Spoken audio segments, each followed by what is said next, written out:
We are now moving on to the religious part of the ceremony. Nous allons maintenant avancer dans la partie religieuse. Et je demandais à Monseigneur Jules Lemay, évêque du diocèse d'Amos, pour la prière. Monseigneur. Bonsoir. Pour ce bref temps de prière, je suis accompagné de sœur Cécile Provencher, qui est coordonnatrice de la pastorale pour tout le diocèse d'Amos, ainsi que du père Robert Lalonde, qui est un père des clercs de Saint-Viateur, qui a habité ici la ferme, et il est le dernier curé de cette paroisse ici de la ferme. Que faisons-nous lorsque nous inaugurons le centre d'interprétation de Spirit Lake? C'est une manière d'offrir un patrimoine et de le proposer en partage à d'autres. C'est ouvrir l'histoire d'un drame pour dire à chaque personne qui vient ici qu'elle est la bienvenue, que c'est en quelque sorte son histoire, à cause des liens que nous tissons avec nos frères et sœurs en humanité. L'événement qui nous rassemble en cette fin de journée veut faire aussi mémoire de ceux et celles qui ont vécu une aventure si dramatique, comme ça l'a été rappelé, sans oublier les membres de leur famille et de leurs descendants. Durant 2 années, comme nous le savons, du 13 janvier 1915 au 28 janvier 1917, 1200 personnes ont été ici sur ce camp.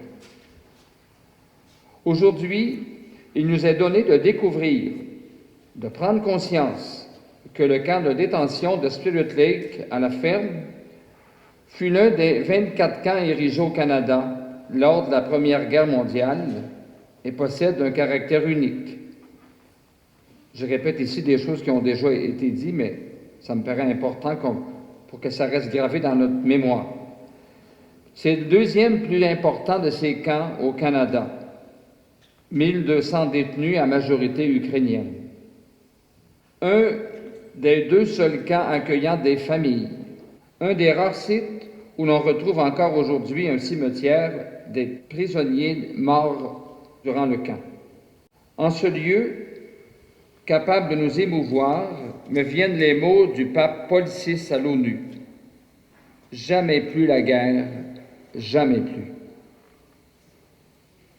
Et maintenant, avant d'adresser à Dieu une prière, mettons-nous à l'écoute de la parole de Dieu, qui nous invite à ne jamais oublier les grands moments de notre histoire.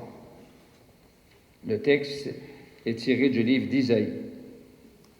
Le Seigneur fut le sauveur de son peuple dans toutes ses détresses. Dans son amour et sa compassion, lui-même les racheta. Il se chargea d'eux et les porta tous les jours du passé.